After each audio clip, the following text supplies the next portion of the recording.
Haleluya, selamat pagi Bapak Ibu Saudara yang terkasih. Kembali bersama dengan GPDI Villa Melati Mas, Tomorrow Church menyapa setiap Bapak Ibu Saudara.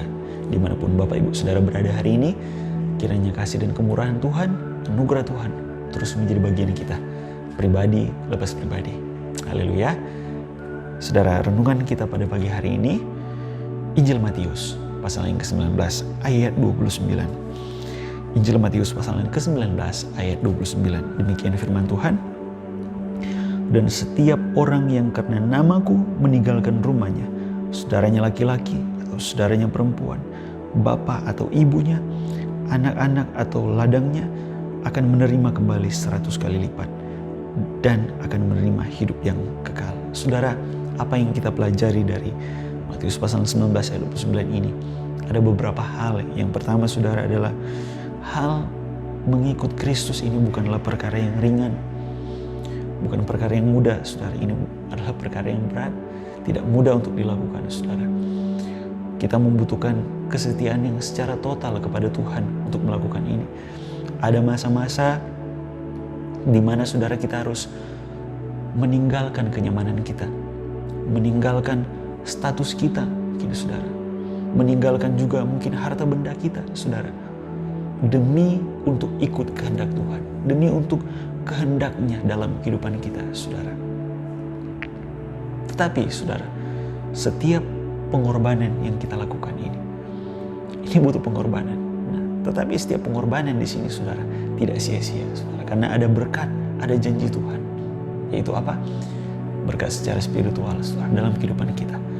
Dan bukan hanya itu, tetapi berkat yang kekal, yaitu surga, akan bersama-sama dengan Dia di surga yang kekal, saudara. Yang kedua, apa yang kita pelajari di dalam Injil Matius pasal 19 ayat yang 29 ini, yang kedua adalah, saudara, kita dibawa untuk mengevaluasi prioritas kehidupan kita, saudara. Apa prioritas utama kita? Apakah kita masih mengasihi Allah, ataukah kita sudah tidak lagi memprioritaskan Allah?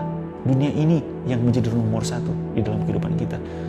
Artinya setiap keinginan kita, setiap apa yang kita miliki, pencapaian-pencapaian kita, itu yang menjadi nomor satu, bukan Allah lagi, saudara. Kalau hari ini ada di antara kita yang mulai prioritas utama kita sudah bukan lagi Tuhan, mungkin kita anggap sepele, cuman seperti ini kok.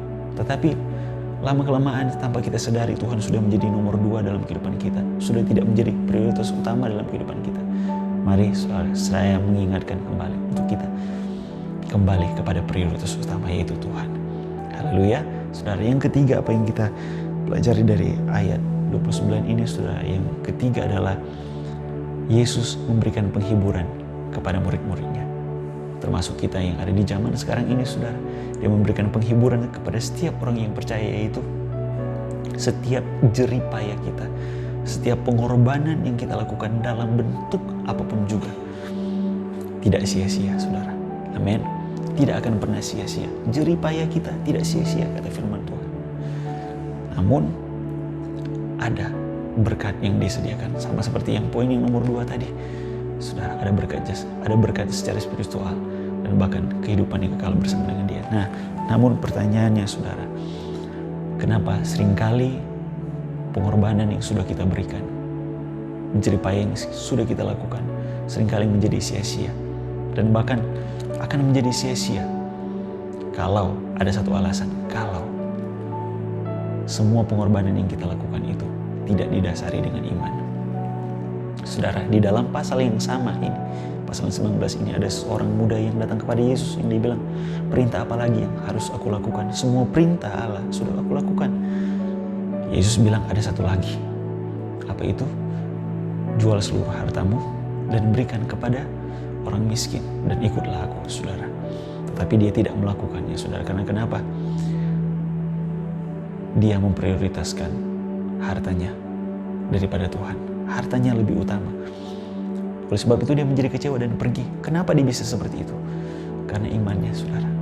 Karena ternyata dia lakukan semua yang dia lakukan selama ini tidak didasari dengan iman. Oleh sebab itu, saudara, mari kita letakkan iman kita sebagai dasar untuk berkorban, untuk di dalam pengorbanan kita kepada Tuhan, dasarnya harus adalah iman. Karena tanpa iman, firman Tuhan bilang, tidak seorang pun akan melihat Allah. Karena segala sesuatu yang kita lakukan tanpa iman, semuanya tidak akan pernah berkenan kepada Allah.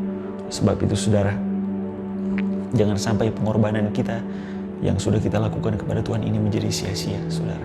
Kita sudah meninggalkan segala sesuatu dan mengikut Dia, tapi menjadi sia-sia. Jangan sampai, saudara. Mari prioritaskan Tuhan dan didasarkan dengan iman. Biarlah firman Tuhan ini bisa menguatkan kita semua, saudara, dan bisa membuat kita terus lebih lagi kepada Tuhan. Dalam pengorbanan kita, Tuhan lebih tambah semangat lagi dan didasari dengan iman. Puji Tuhan, saudara. Mari kita dalam doa. Haleluya. Terima kasih Tuhan Yesus buat firman-Mu, renungan suara-Mu pagi hari ini lewat hamba-Mu. Kalau kami sudah memberikan hidup kami untuk mengikuti kehendak-Mu, kami tidak mau semua pengorbanan yang kami lakukan menjadi sia-sia. Tapi kami mau supaya pengorbanan kami ini ada Tuhan, upah yang akan kami terima. Yang sekarang ini bahkan Engkau bilang akan menerima 100 kali lipat. Dan bahkan akan ada upah yang kekal, itu surga yang kekal bersama-sama dengan Engkau. Kami mau terima berkat-Mu. Kami mempersiapkan diri kami untuk menerima berkat-berkat-Mu. Terima kasih Tuhan Yesus, terpujilah nama-Mu. Terima kasih buat firman-Mu. Pagi hari ini hamba berdoa untuk setiap jemaat Tuhan, untuk setiap hamba-hamba-Mu, anak-anak Tuhan yang tertanam dalam pelayanan ini. Hamba berdoa dalam nama Yesus, biarlah kasih karunia daripada Engkau terus menjadi bagian mereka Tuhan. Hikmat, kebijaksanaan daripada Engkau terus menjadi bagian mereka dalam setiap aktivitas, tanggung jawab, setiap pekerjaan yang sudah Tuhan taruh dalam kehidupan mereka, yang sudah Tuhan percayakan dalam kehidupan mereka. Biarlah mereka bisa menjalankan itu sesuai dengan kehendak Tuhan, dan Tuhan dipermuliakan di hidup mereka. Dalam nama Yesus, jemaat-jemaat-Mu yang sedang dalam keadaan yang sakit, kelemahan tubuh, hamba berdoa dalam nama Yesus, menerima kesembuhan daripada Engkau. Terima kasih. Aktivitas kami sepanjang hari ini kami serahkan dalam tangan Tuhan. Tuhan yang utama dalam kehidupan kami. Tuhan memegang tangan kami. Tuhan menuntun kami kepada kebenaran sampai kepada kebenaran. Terima kasih, mengucap syukur buat hari ini dalam nama Yesus. Haleluya. Amin. Puji Tuhan, Bapak Ibu Saudara, tetap semangat, jangan kendor. Haleluya.